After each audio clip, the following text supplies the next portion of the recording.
Welcome, everyone. This is Debbie Mayberry with National Kitchen and Bath Association. Today's our final session for the month of July on small spaces design, and today's session is called Spatially Challenged, Living Smart in Small, Medium, and Large Spaces. Paula Kennedy has returned with us. She's a certified master kitchen and bath designer, CLIP certified as well as color certified, and she's the owner of Timeless Kitchen Design. And I also just want to quickly give a shout out to Bloom for their generous sponsorship for all of our webinars for the month of July. And Paula, we are ready to get started. Thank you so very much. Wonderful. Welcome. Thank you so much, Debbie and NKBA and Bloom for sponsoring this month. I really relied on some of their information for today's talk, so appreciate their participation in our industry the way that they do, and all of our manufacturers and sponsors. So let's get started today. We have, if you've attended my sessions in the past, you know, like Debbie said, I do my research and I have a fair amount that I want to offer you today, and I'm already talking about doing a part 2 and maybe doing a closet design for next year as well, because once I dug in, I realized just how much there is that would be wonderful for us as kitchen and bath designers to know. So let's get started. These are some of the things that we're going to talk about today. We're going to talk a little bit about some psychology and trends and really no wasted space. One of the biggest things that we need to think about, and I know as kitchen and bath designers, we're not just doing kitchens and bathrooms. We are doing often whole home design, and this is, I am going beyond the kitchen and bath, but definitely focusing on those two and then beyond. We do need to look at the entire house for our clients. I'm going to touch on some missed opportunities. Now, during the recession, I actually did start working as an outside contractor for a closet design installation company here in Washington State, in Seattle. And it was a wonderful experience, and it really expanded my experience and knowledge and made me a better kitchen and bath designer because of that experience. And you guys, if you're not doing closets and some of these things, you really should be. So let's move on. Let's start out with, okay, a cluttered home. How does this make you feel? It makes me feel anxious. Now, I know everybody is different. All of our clients are different, right? But this makes me feel anxious. I know there are people that swear that they can find things in this mess if it's their own desk, but it makes me feel anxious. I can't relax. I always have this to do in the back of my mind. It's just I can't relax. And I know I can err a little on some OCD tendencies, and I'm not a total perfect neat freak, but fascinating, as I was looking into this for myself and even my clients, there actually is an organization out there called the Institute for Challenging Disorganization. Who knew? They actually termed this, that there are chronic disorganization. And here are some of the common characteristics. I was laughing as I was reading this about either myself or other people in my life. I'm like, honey, you need to read this list. Accumulating large quantities of items beyond what's necessary. Difficulty parting with items. Uncompleted projects. Easily distracted. Struggling with disorganization for a long period of time. It has a negative impact on life. You've tried to address it and just hasn't quite taken hold. So I actually have had a number of these items in my life in the past and have really moved and worked through those. Now, most recently, there has been this trend of, I call it the Marie Kondoing our lives, which just my perspective of this is let's organize what we have. And I'd like to go beyond that. And actually I have for many years now, in the last 5 to 10 years, and as well as this is really a trend if you follow online at all. I follow the minimalists. with downsizing our stuff and our space and kind of becoming more attuned to having a well-curated home or essential living or intentional living. I actually went through the Project 333 with the capsule with Courtney Carver. She's been to Seattle a couple times, and I've kind of read and learned about that. So yes, we can go through our homes and just organize every little inch, but we often need to get rid of things so that we have room to grow. And whenever I do a kitchen and bath remodel, I say, I want you to move back into the new kitchen with room to spare. I don't want you to move back into the kitchen where it's already full. Now is the time to purge. Now is the time. You got to unpack the kitchen anyway. Let's get rid of things and before we move back in, right? So I'm always telling, when I teach and when I do webinars like this, often what I'm sharing are things that we could or should, I hate using the word should, but could learn these lessons for ourselves. If I learn it for myself and I internalize it, it's much easier for me to go out and help my clients with this as well, right? Because we all have these tendencies. So these are the three buckets that when I'm purging and getting rid of things, these are the three buckets. Either it's the keep bucket, I have to keep it. It goes into storage because I'm not ready to get rid of it yet. It's meaningful, or there's, okay, maybe it's seasonal or whatnot. And then the third bucket is we're going to recycle it, toss it, or donate it. And these are some of the questions you can ask for each of those items. Is it essential? Are you keeping it and storing it just in case? Just in case is a very dangerous thought process. What are you spending to store it just in case? Is it seasonal? Does it have meaning? Do you love it? Is it useful? So these are the buckets of things that we can talk about as we and our clients are going through this process. Now, just a little reminder, because we're talking about space and storage and how we function in our homes. This is familiar to most of you, hopefully. If you haven't, Google it. The Frankfurt kitchen of the 1926 was actually an architect that kind of tracked how much space, steps, and energy were used in creating a meal, and actually wasted steps and energy. And the NKBA guidelines and the traditional and, as we'll see, non-traditional triangles is really created to save time and save energy, to make us more efficient in our space. Thank you to Bloom for this organization. Also, just as a reminder, these actually are in the NKBA guidelines currently. If you have not seen these, maybe we need a little refresher. But we want items that are at point of use. Some of this is common sense, right? But maybe not for some.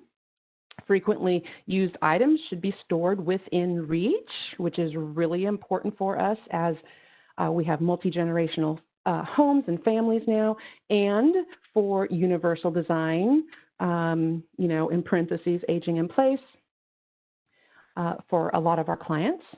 So just as a reminder, some of the comfortable and, of course, average, we always, when I'm working with my clients, are they left-handed, right-handed? What's their reach? Do they have any limitations to their reach or knees or whatnot? These are averages, but that comfort zone for reachable, if we kind of can figure that in between that 30 to 63, that's a really comfortable range. Also, from a seated position, that 15 to 48, we need to kind of keep that in the back of your mind as well. So now that we've had just a little brief kind of refresher on some of these things, now we all know we have more than one triangle in today's kitchens, and we have for quite a while now. This is not new. This is not new for a lot of you. But because we have more than one triangle, we need that point of use. That's in the guidelines. We need items where we want to use them, right? And we may have them in multiple places now. So what you need, when you need it, where you need it, point of use. It's all about having what you need in the center or that work zone, the activity center in the kitchen and bath spaces, when and where you need it. Now that might mean that we have items in multiple locations. I started making a list. Okay, what would I put in multiple places? And the further I got into the list, I realized it'd be easier if I made a list that said what wouldn't be in multiple places. It would be a much shorter list. Especially if you've got a prep sink and you have multiple either cooking, prepping zones or cleanup, or all the activities that go on in our kitchens and how many different people are in using that and where are they cooking. And it's just, the list would be shorter if I had made a list of what didn't need to be in multiple places. And for those of us that have been in the industry for a long time, I know I get set in my ways and I'm used to working with boxes and I'm used to doing things in a certain way, but I think I hope this kind of shakes us up a little bit. And if you listen to Richard Landon earlier this month or listen to any of his sessions, I really enjoy listening to him because it really gets me out of my comfort zone and out of the box, literally and figuratively. So let's move on. I also, in the last few months, have been really grateful to the webinars and the information online that is current. And current means where we're at right now, temporary or long-term. It means there is a shift that's going on. And where we were pre-pandemic, some of the trends were downsizing and city dwelling, kind of moving back, and there's Airbnbs, and we're learning how to design for small spaces. And everybody, for years, open floor plans, right? Outdoor kitchens were emerging, kind of had that suburban exodus. Home size was actually shrinking. Well, now we've kind of been flipped back and like, okay, now what, right? Everyone is home. I've seen in my own neighborhoods, because I've seen families moving back into the suburbs or even further because they get to work from home now and their companies are going to maintain that even in the future, or some hybrid of that where maybe they only have to commute once or twice a week. Okay, I don't mind commuting if the rest of the time I can work from home. So they're moving out of the city. Some, not all. This is always, this is not a one-size-fits-all. Obviously, our kids are home, boomerang kids. I've seen, especially these people that are beginning to move, they're moving into larger homes because we don't have the spaces to support our current situation. Outdoor living shooting through the roofs, home gyms, garden spaces. So let's dive in. We're going to start out with kitchens, of course. So many decisions. I, as a kitchen and bath designer, even though I am fairly detail-oriented, there is a whole other level of detail-oriented, organizational level that is even beyond where I'm at. And I'm going to be mentioning and touching on this a little bit. There are professional, as most of you know, professional organizers who come in and help you organize your homes. I have actually partnered with a few over the last 22 years that I know here personally in Seattle to take my clients to that next level that I may or may not have the bandwidth to do at the time. Now, ideally, it's nice to bring them in ahead of the game when you're doing design, because they can help you. Yes, I know where silverware and everything should go, but there's occasionally you're going to get that client that needs that extra special care. It's easier to bring them in at the beginning than at the end. If they have to come in at the end, that's fine. But the tools that are available for us to organize within those boxes that we so love and that we specify for our clients, there's a lot to know and understand, and a professional organizer just will help us take it to that next level. Sorry, so the sky's the limit. You've seen these drawers. We have oohed and awed over them. Maybe you have been specifying these for your clients. A lot of our cabinet companies are beginning to not just custom, but they're beginning to trickle down into their standard options, and they're not as difficult to get with our cabinet companies. I know at KBiz, I have oohed and awed over those walnut drawer inserts. and lighting inside and all the organizational elements. It just takes a little bit extra work on our part that we can offer to our clients. In thinking about rethinking, let's rethink our dishes. So many, it's been a trend for a while now, having these, minimalist, open shelves, okay, well, where do you put the dishes now? Because most people don't have matching white dishes that look pretty on a shelf, right? So then we stick with the box, right? Let's rethink where we put our dish storage, in a tall pantry with pull-outs or the deep drawers. Now, I have long been a fan of those big, deep drawers, but we can't just give those to our clients without having some organization inside of those drawers. There needs to be some sort of elements that keep them from knocking into each other, and adjustable sizes for the plates and bowls so that things don't rattle around and get disorganized again inside that. How many times have you gone back to a client's home like 6 months or a year later and you start looking inside the drawers and the organization is out the window? What would you rather prefer with their sink cabinet? Do we want that messy cabinet that, okay, there's all this pipes and the garbage disposal underneath, we can't do anything with it, so why do we do it? Now, for years, I have, okay, my sink is 30 inches wide. I want a 31-inch wide sink base. I don't want to waste a whole bunch of space under that sink, right? I want a wider drawer base next to it or whatnot. I have begun to shift my thinking in the cabinet, the sink base. I can go a little bit wider if it means that I can organize it better inside. I also need to plan better which sink and which garbage disposal. Am I doing a center mount sink drain or off to the side? If I do a center mount, I can do some of these. I just realized I remembered I can draw on the screen here. These U-shape, which we've seen them in Pinterest and we've seen them for around for a while now, and everybody's pinning them and saving them, and but how many of us are actually specifying them and working with our cabinet companies or Bloom or Havel or whoever it is that's offering these? Are we actually taking that next step to offer this to our clients? Now I'm going to give credit to Richard for this one again, Richard Landon. He has been talking for several years now that I can remember about making our base cabinets a little bit deeper. And there's a lot that we can do with that extra space in the back if we have that. And here are a couple different options. There are a lot of accessories and things that I've seen that are built in behind the sink or in the backsplash area that we can really utilize that extra countertop depth there.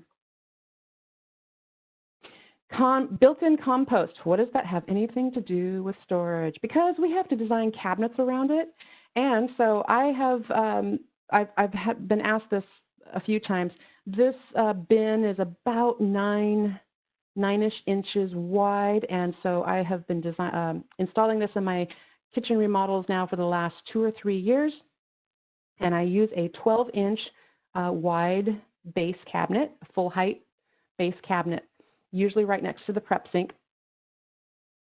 The manufacturer of this is Blanco. Luckily, you asked me a question on one that I knew.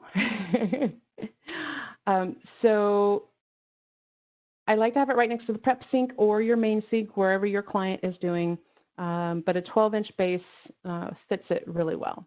And then, of course, you have the adjustable shelf below. You can put cleaning products or whatever below. Recycled, this is not new to most of us. I do prefer the ones that have lids, but I don't want to open a door, pull it out, lift a lid. That is way too much energy and action that is wasted time and energy, right? I want to just open the door and have this. This one is actually automated that pulls out, and it pulls out from under the lid. I don't have to do another action, another physical action of lifting the lid. It pulls out, the lid's already off, right? So that's one of my favorite ones. With all the research I just did, that really stood out to me. Cutlery, again, this is something you could do in that extra deep base storage by bringing the cabinet out a little bit further. I love this one on the left where it is really built into that base, the backsplash area, or this inset into the backsplash behind, so we're not sacrificing prep space on the countertop. Again, point of use right next to where the prep area is. I've seen a lot of people put the knives next to the cooktop. Are they really using the knives at the cooktop, or are they using it at the prep sink, at the prep counter? Now, maybe that's between the sink and the cooktop. That's fine, but where are they actually using these things? About 3 years ago, I designed this for a client here in Seattle. It is a mobile recycling cart, mobile butcher block that tucks in neatly underneath this little speed oven. But with the layout in their kitchen, I couldn't have trash recycling in two places. I couldn't have it over next to the prep sink. But now I have a cart that's mobile. They could bring it over with them, and they have added countertop space to pull around as well. The wheels are locking, and then it's a push latch for that recycling door as well. Tilt out options, love these. Talk about accessibility for all of us. It's visual, it's easy to see, easy to access. It's an easy motion, very easy motion for us. Cookware. So this image, how many of us have pots and pan drawers that look like this? Now, for years, I have been designing that big 2-drawer cabinet, either below the cooktop or next to it, for all the pots and pans. And then I've left with taking pictures, and it's a beautiful kitchen, and everybody's happy. How many of us have these big, deep drawers that are a mess? Stacking pots and pans is really not the most efficient because, of course, every time I want to get in there, I want the pan on the bottom. And then the lids get thrown in, and it's just a disaster, right? So we need to do a much better job for our clients with storage for their pots and pans. I would prefer to have none of these pans stacked. If you're going to stack them, they should only be about 2 of them that are stacked, and the lids have to have a separate little compartment for them. There are so many resources available for us, you guys. We should not be designing those drawers and walking without going to the next level. Even if we were just working this one in the middle, well, actually, these two, if we're just working with our cabinet company with a traditional wood rollout, that's easy. That is so easy for us to do. We should be doing that. Here are some other solutions for the pots and pans. Yeah, I really kind of focused on this one because it's a real pain point for me and for a lot of our clients. It's noisy digging through those pans, and it's just, then our pans get scratched, and that's never a good thing. This pull-out here, traditionally we're doing like a spice pull-out, right? They have utensil ones now, but I really like this one now. It's obviously shallow, but we could do, this is about a 6-inch one. We could do a 6 to 9. 12, I think, is going to get a little bit too heavy, so I would stay with the 9-inch wide and then do most of your shallow pans in this, especially the ones that you use all the time.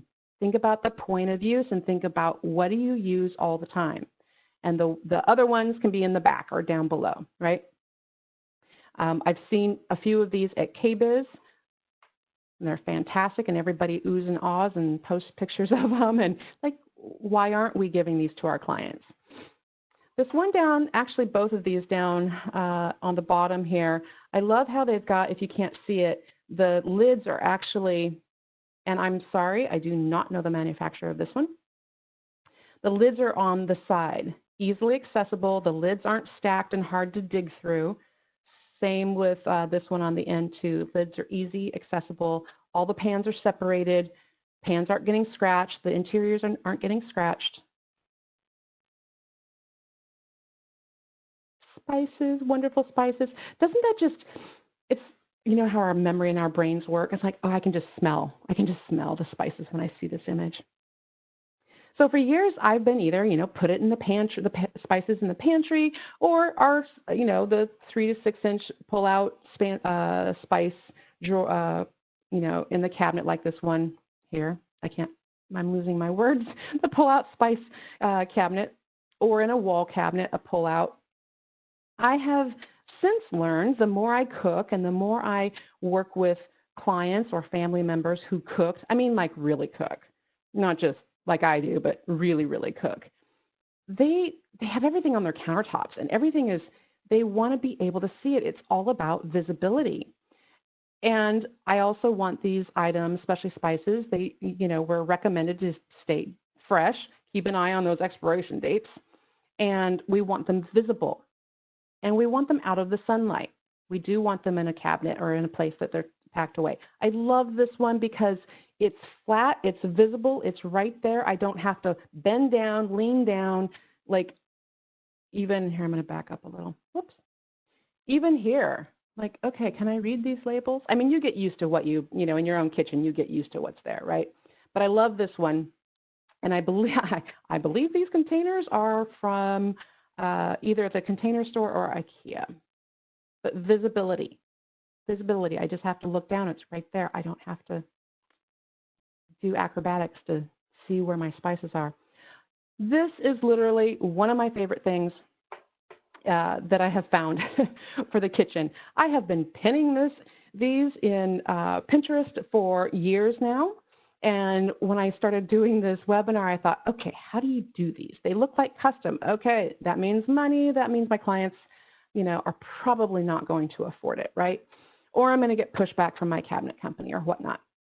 But really, if we zoom in on a couple of these, this is really this cabinet on this one here. That cabinet door was a full height door. All you have to do is add a fixed shelf in there. We get that little hook from any big box store, but I'm sure our cabinet companies would provide it. And that's just a closet rod that's been cut down to fit. This is easy.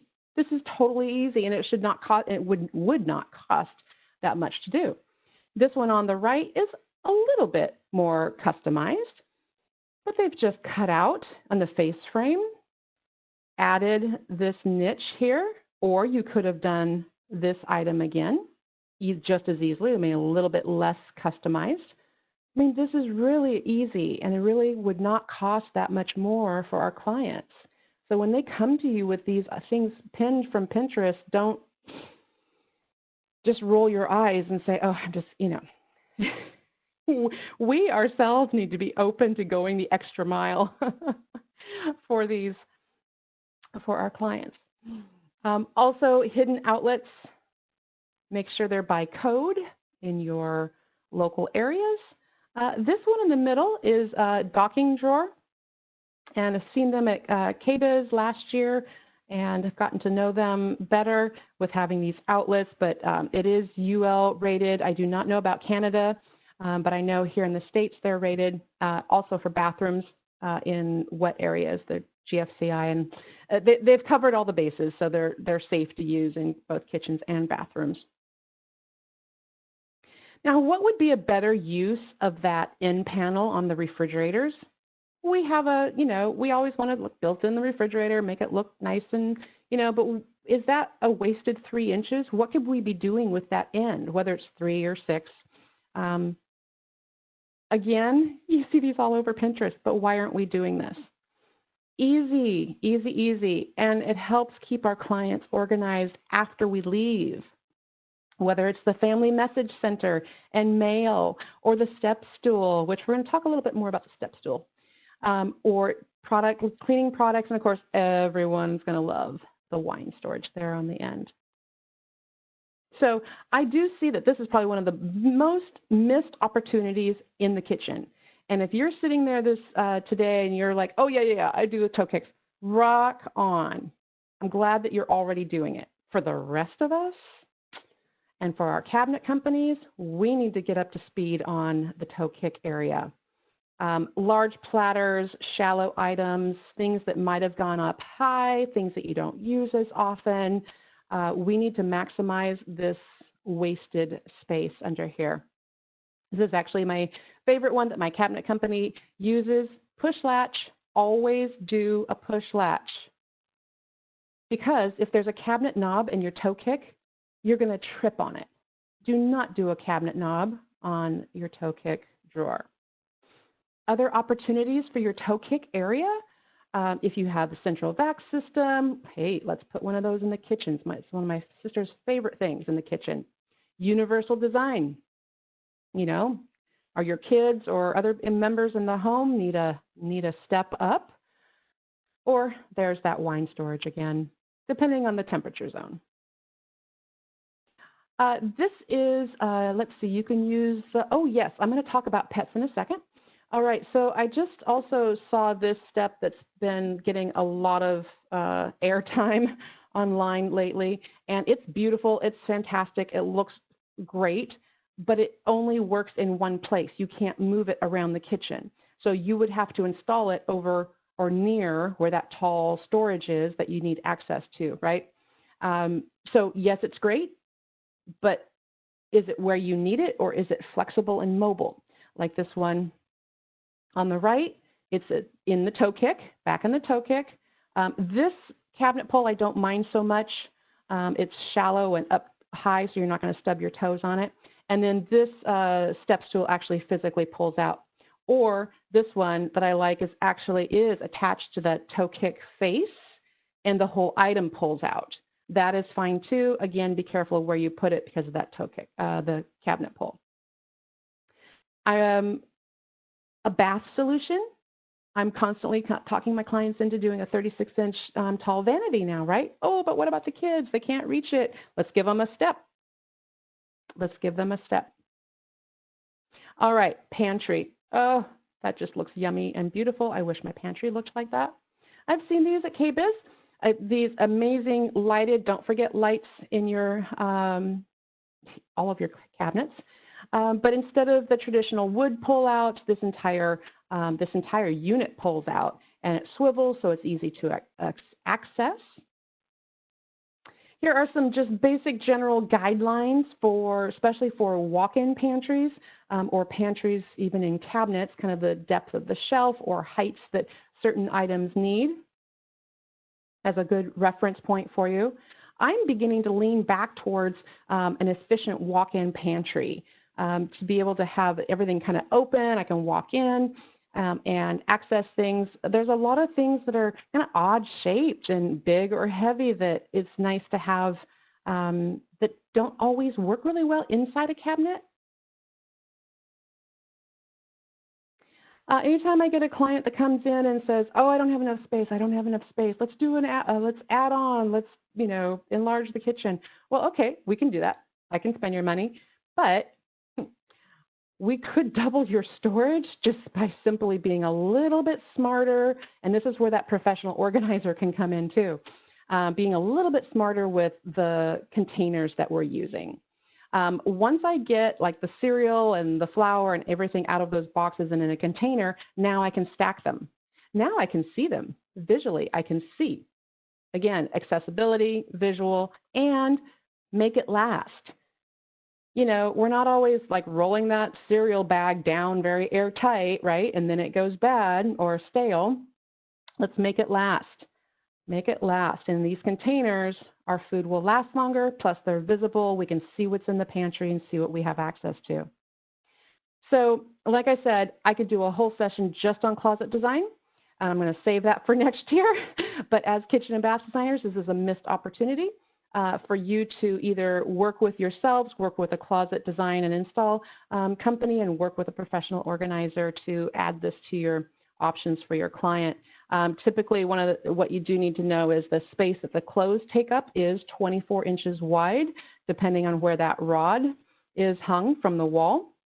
The company that I work with, this says 13, but I typically work with a company that the shelves are all 14 inches deep. My favorite accessory in the closet is the valet bar. Valet bar, love it. I know it's fantastic. Also, I have been using this for years.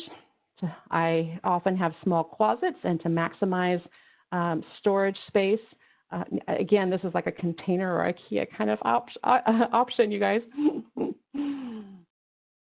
The other thing that a pain point for myself and a lot of my clients is dragging out that full-size ironing board.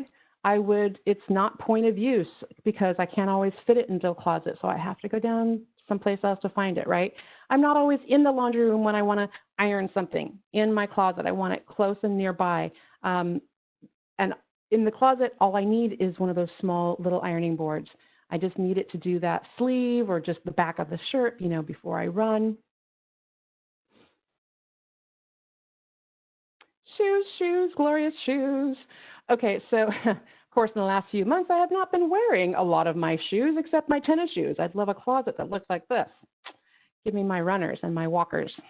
This was probably my favorite item. Here in the Northwest, I'm sure many of you, I love my boots, but they crinkle and they get all unorganized, and so we should be hanging. Now, talking about custom, this rotating shoe rack is beautiful and ooh and ah, but definitely spendy. We can keep our kids organized too. Why not do some built-ins? I've always told my clients, if it's a built-in, I can design it. Doesn't matter what room it is. Doesn't have to be a kitchen. I can do bedrooms.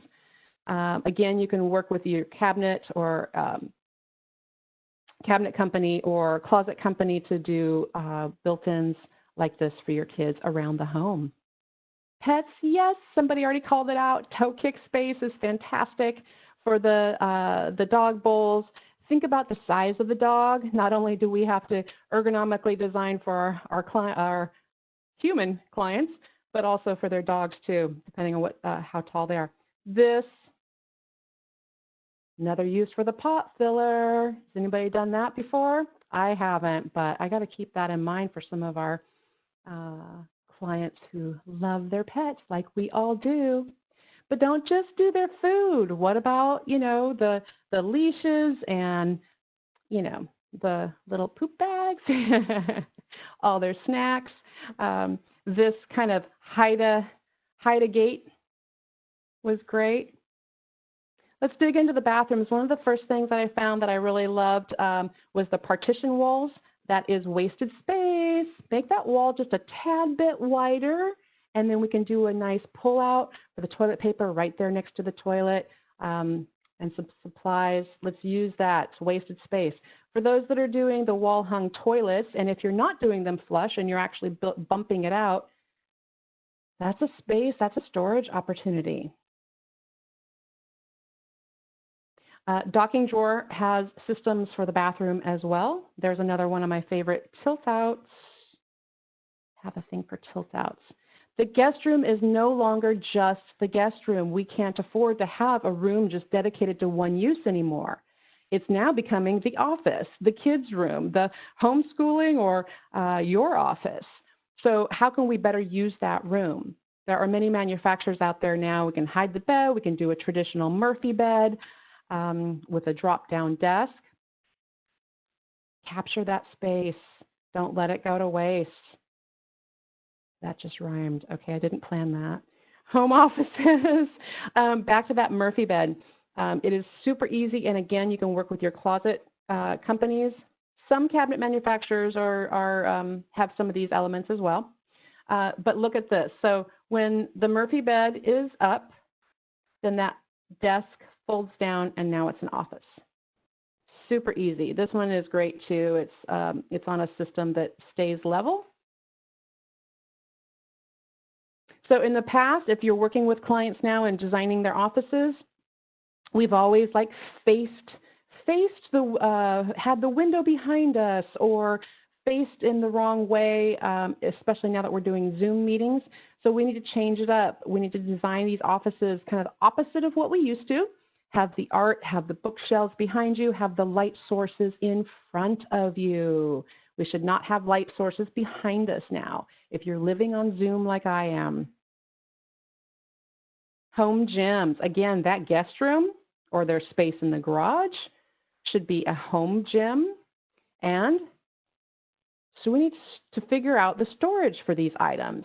Is it a temporary space, or is it a long-term space? You know, do they have a room that they can just dedicate to this? Here are some great dimensions. I'm actually working with a group right now where we're working on the new guidelines, NKBA guidelines, and we have actually added a section on home gyms, and there are some basic square footages that you can use as we're designing home gyms. Double duty, I always love it. The spaces should not have a single use. They should have multiple purposes. Peloton sales have increased 66% since we've been during the pandemic. I have been eyeballing some used ones myself, but it takes up a footprint. Where do we go? It's not easy to just throw in a closet and pull out when we need it. Some other great options for our home exercise storage. The space that a yoga mat actually does take, right there. We don't need a whole room to do yoga. Sometimes if there's space behind the couch, we can do that. Okay, so any of my Harry Potter friends out there knows what this means? If not, you can look it up. So detergents, I think, are a real pain point for a lot of us. We get the Costco size and they're heavy and they drip, or we don't get the one that has the spout on it, and even the ones with the spout drip. So how can we, or we don't have the space on the countertop, or it sits on top of the washer and dryer. So some creative ideas. I love this pull-out, of course, that we can get from our cabinet companies. And the shelf that's wide enough, like a good 12-inch wide pull-out, would fit those detergent containers easily. I always have items that I don't want to throw in the dryer that I need to dry without hanging from a hanger, because then they get all, you know, stretched in places I don't want them to be stretched. So let's work with our cabinet companies. And there are manufacturers, you know, my go-tos, of course, are Bloom, Hayflow, Rubbershelf, and there's a lot of others that have resources that we can use. The utility, don't forget the utility. If you're going to throw utility into just a closet, let's just not give them a closet with a rod and shelf that homes are sold with. Let's organize that. The central vac, this is a real pain point for a lot of my clients. They love the central vac, but what do you do with that hose? It ends up in some closet downstairs or upstairs, not where you need it, and it's heavy and bulky and awkward. Let's build it in. Toe kick space, banquettes, bench seating. I love this one here. It's in the drawer below the washer and dryer. Another use for that KitchenAid pull-up mixer stand, the sewing machine. I had not thought about before, and I had a client who was a quilter and a sewer, and she's had this on her list for years, and so we actually got to. It's actually the first time I've used this. I have not used that for the mixer before, and the first time I use it for a sewing machine. The home entry. Now, there are a lot of my clients who don't have like a really good like garage entrance or back door entrance. They all enter from the front door or from the street, and they don't want a traditional mudroom. I'm not going to go into mudrooms today because we've been doing those. I do know a lot of kitchen and bath designers do a lot of mudrooms. But what I want to think about is how do we make an entryway organized but yet still look nice and not get cluttered and messy with the muddy shoes and all the mismatched coats, and because that would bug me. My OCD would go crazy seeing this up front. So these are just a few ways that we could, you know, you're still going to see coats, you know, random coats there, but at least our shoes could be hidden on these two options. Our shoes could be hidden back there, which I really, really like. Let's just dress up that area a little bit in the entryway and still give them something more than just a rod and shelf, you know, bifold door closet, coat closet. I did this a few years ago here in Seattle. Their main entrance was the front door.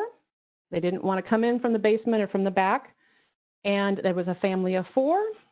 We needed that mudroom experience in the front, but we needed it to look nice because this was their formal entryway. So using my regular tall pantry cabinets with my cabinet company, I just did two sections. I think they were, no, I did 4 24-inch wide sections. Each family member had their own section. Put in a rod, extra shelves down below, extra shelves above. Now they have their closed built-in mudroom in their entryway. The garage, this is another missed opportunity for most of us.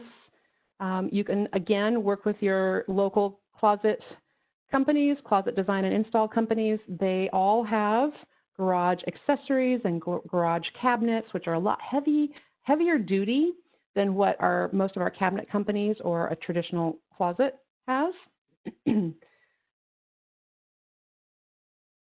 Some great options. I know some of us might repurpose, if we're doing a kitchen remodel, we might repurpose the cabinets out into the garage. That's great, that's fine.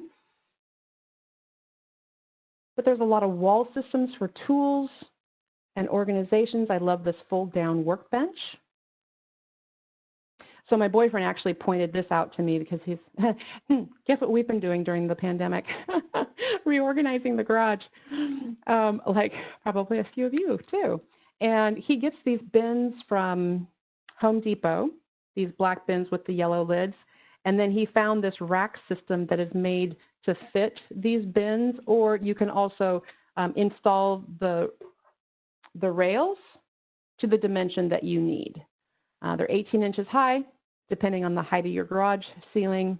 It doesn't have to be just over the garage door, but it could be in other areas of the garage as well. Oh, somehow I zoomed in. There we go. Okay. Still in the garage. I'm a cyclist. I know there's some of you out there are too. We need to store these. They should not be sitting. Bikes should not be sitting on their tires long term in the garage. It will affect the tires long term. So let's get them up on the walls, hang them from a hook, hang them from the ceiling.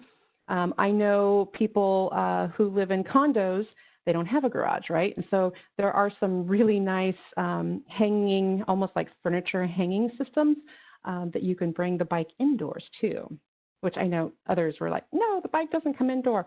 Trust me, serious cyclists, this is like another family member. Stairs, I love stairs. I have included them in my seminars in the past.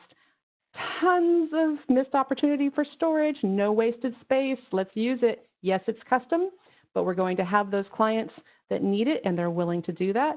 Really, this one really is pretty simple. You work with a carpenter and your cabinet company and voila, there you have it. Under the bed storage, I mean, if you have a platform bed and you're not using that storage under there, that's just crazy. I know it's not really a trend to do, you know,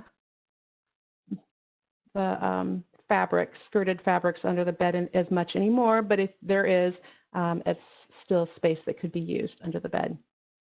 Getting close to wrapping it up, and I'm actually doing pretty good on time today. Don't forget lighting.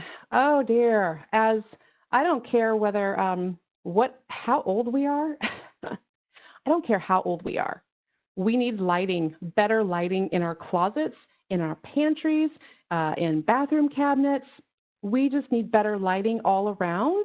How many times have you walked out with a blue sock and a black sock that you thought were both black? I mean, we all need better lighting.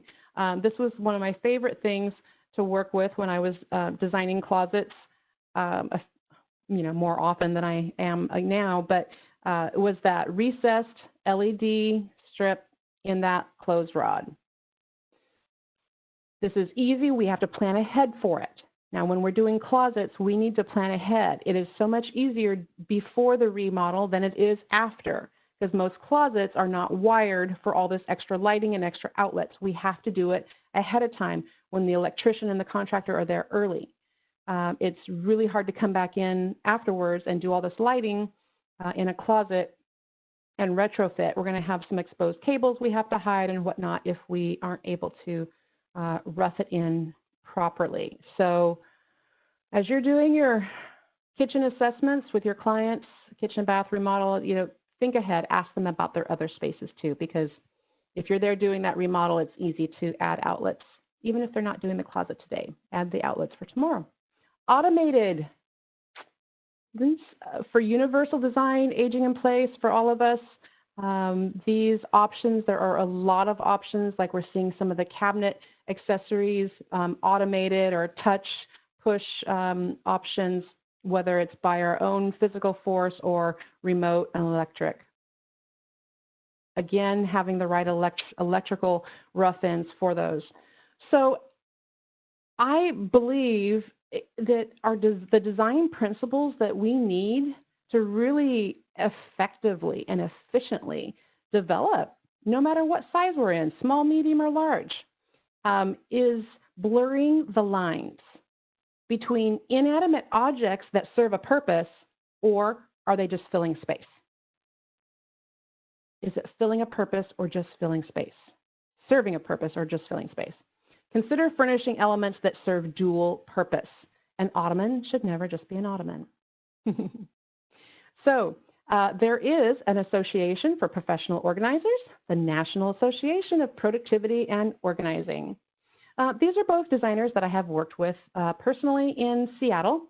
Laura, she's got a few books out. She's very well known in our area and even in the industry. Excuse me. Denise Allen also has a book, Declutter and Thrive. I think she has another one too. But she really specializes in working with hoarders or people who have that chronic disorganization term that we just learned about. But there is a level of clientele that we do need to be conscientious of that may need more than what we can offer. They might need to work with a counselor or work with somebody who is a professional, has worked with hoarders to help them work through letting go of things so that we can then redesign their home for them. So let's just remember, point of use. It's okay to have multiple things in multiple places in the kitchen. No wasted space. Work with a professional organizer and or a local closet design and installer. There's a lot of missed opportunities for increased profit here, you guys. And I know myself, and I know probably a lot of you, we can't afford to miss these opportunities. Just remember what you need, when you need it, where you need it. All right. All right, here we are. Let's go ahead and look through those questions that you've all been submitting, and let's hope I can answer them. Well, thank you so much, Paula. This has been so inspiring, and a lot of people have been writing that into the text. Aww, very inspired. Very inspired. They said they love the dish pantry. So what company sells those dish inserts? That was early on in your presentation. Oh, dear. I think that was a custom one that had the little plate inserts. That was a very custom one. I would have to look that up and find it. I'm sorry. Okay, no problem. So then we'll keep going. So let's see. So when you were talking about that built-in compost, people were asking about whether or not it has a smell to it because it's so close to the cabinetry there. Okay. So there is a stainless lid. I'm not going to scroll back through all my slides. I'll make you all dizzy. There's a stainless lid that sits down flush with the countertop. And the unit itself is stainless. Now, people who compost, and I don't just mean you're taking it out to your garden. Maybe they are, but they're also putting it into the waste bin, the food waste bin for their city, right? People who do that usually are taking that container out on a daily basis. Okay. So the smell, it's not sitting there rotting, right? Most people are taking it out every day or every other day. It's not a huge container. It's only about 10 inches tall, 9 inches diameter. Yeah. Oh, okay, great. So there was another question regarding the compost. With that compost opening in the countertop, if you open the 12-inch cabinet below, do you knock into the container that it drops in? So what I've done in the past is I have that adjustable shelf inside that cabinet right up underneath that container. And then I can, fit some like the compost bags or some storage underneath it. And then I still have the bottom half of that cabinet that I can use for put a roll out and do whatever, right? But that container actually lifts out of the top. So when you remove the lid, there's a little handle that's recessed in there, and it makes it easy. So I'm not pulling it out from down below in the cabinet. It's lifting up from the top of the cabinet. But it's not taking the entire cabinet. I can still do a rollout below. And so, yes, it's just like the garbage disposal under the sink. It does take space up in there, right? So. Right. Thank you for explaining that. Let's see. A lot of people are asking a lot of questions. So the company who makes the automated top over the disposal garbage and recyclables, I think that was like partially through, midway through perhaps, when you were talking about the automated tops for the disposable garbage and recycles. Oh, that one was Revishelf. Oh, okay, great. The one that's under the sink, in the sink cabinet that pulled out, and it had the lid. My favorite one that was on the slide by itself. That one was Revishelf. Okay, great. So there was one picture that you showed here during the presentation about the spices, and that they were shown under the cooktop. Is that okay? Because a lot of times people say, not to keep them near the heat source, correct? Yeah, it's not my favorite because of heat.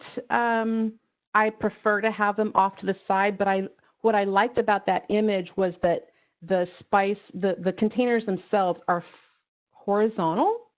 I only have to look down. I don't have to bend down into a spice pullout. So I like having them horizontal like that. Maybe under a heat source is not the best option. Over to the side would be better. Mm-hmm. Okay, good. So someone commented here when we were talking about the pullouts for the pots and lids.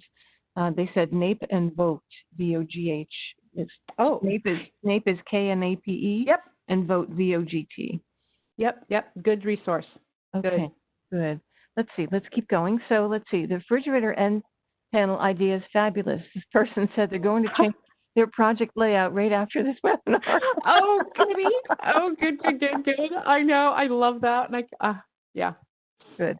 So we were talking a little earlier. You were talking about in the bathroom and the storage. So they were asking about how wide does the toilet storage wall need to be to have those pullouts you were talking about? So like around the wall hung toilets is what or the partition walls? Yeah, I think the partition walls. Yeah. Typically our interior, wall is going to be like 4.5, 5 inches wide. We're going to need to go a little bit wider for it to be effective. So like that 6 to 8, if you've got that couple inches of space in between wherever it is you're putting it, but then you can get a pretty effective, like a 6-inch pullout in there, or 3-inch, but you're not going to be able to put a toilet paper on 3-inch, but it depends on what you want to store, right? Maybe it's just cleaning products. So yeah, I would widen that partition wall to 6 to 8 inches wide for it to be a little better. Okay, that makes sense. So then we were talking about the beds. So the slide out bed disappearing under the eaves, what kind of hardware is used for that to roll the bed in and out? It's yet another great idea. It's another great idea that would take a little bit more research. My first phone call would be to my closet company. I would call them first. I would also reach out to Bloom, Hayfela, Revishelf, and some of my go-to manufacturers because that is a little above and beyond hardware-wise. I do not have the exact answer for you, but that's where I would start to look. Okay, good suggestions. So then we were talking about organizing the garage, and you were talking about those storage bin systems. So someone was asking, how do the lids stay on when the bins get really heavy? Okay, yeah. So the bin itself, the top of the bin has a lip. Okay. I don't know how else to I can draw on the screen. You can. The bin itself has a lip like that, and then the lid sits on like that. So the racks are actually not under the lid; it's under the lip of the container. Oh, I get it. Very good. Yeah, that was deceiving. You couldn't really tell from the photo. Thank you for explaining that. Mhm. I'm going to keep going. Let's see. The company that makes the lighted hanger rods that you were talking about. Any of, so the manufacturer, oh dear, the manufacturer. That's Oh, okay. I would probably call Hayfela first, but any of your local closet design installation companies would have that. California Closets, or there's a lot of local non-franchise companies around your areas. Look them up. Any of them have those now. Someone is saying in here, I think this is one of our lighting experts, Task Lighting, Sempira does lighted closet rods. Thank you. That was Doug Walter. Thank you, Doug. thank you, Doug. Thank you, Doug. I could have spent way more time on lighting and closets, and that'll be in part 2 next there year. You go. There's always a part 2. So then someone, once again, back in the garage, we were talking about the bike storage. So someone wants to know the name of the company for the condo bike storage. Any thoughts on that? Those are pretty custom. They're usually, and I actually had a slide that showed a couple of those, and that got cut. Okay. Those are custom. Those were custom.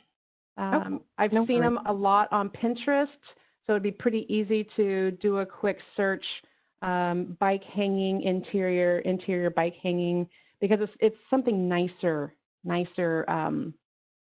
looking than what you're going to put in the garage. So, sorry. Yeah. Okay. No problem. So I'm going to go back just quickly. Someone is asking about that task lighting again. So it's the task lighting is Sempria, Sempria, for the lighted closet rods. Thank you. Right on.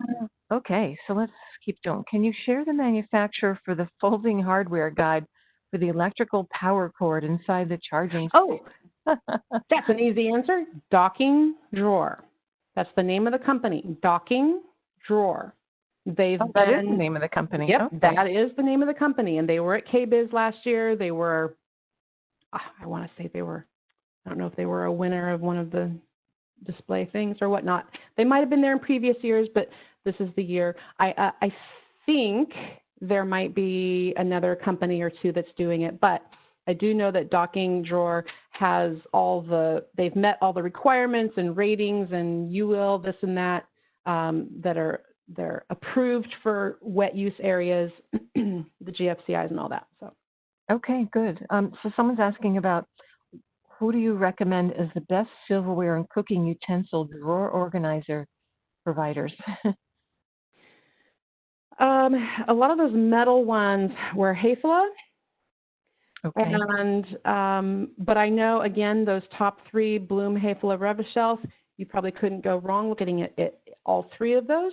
I know specifically the one at the top of my mind that I'm visualizing, I think I had a picture of, was Hayfela. And the metal ones were nice because they were adjustable in length, which was really nice.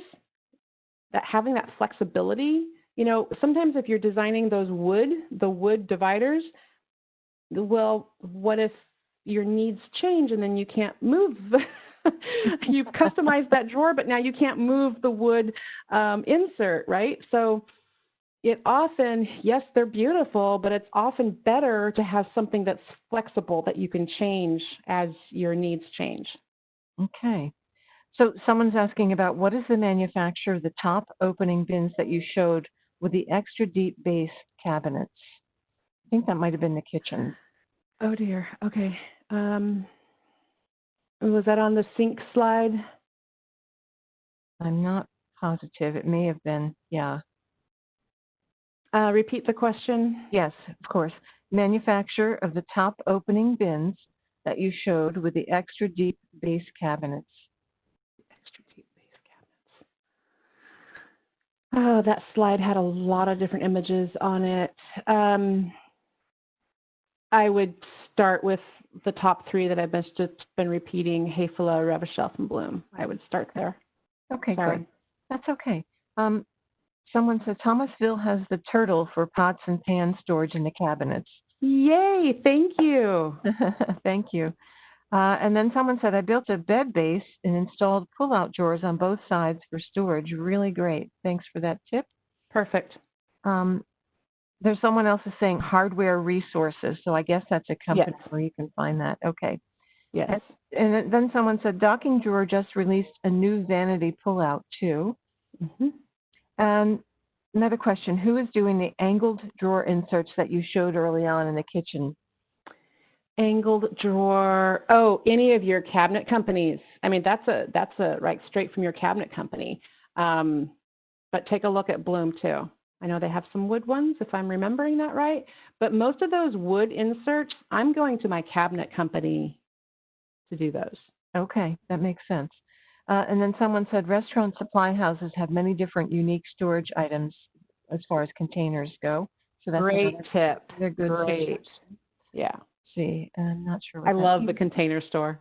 And you know what? There's a time and a place for IKEA, and this is one of them. Containers at IKEA. And then there's one here. People are giving lots of resources today. We thank you for that.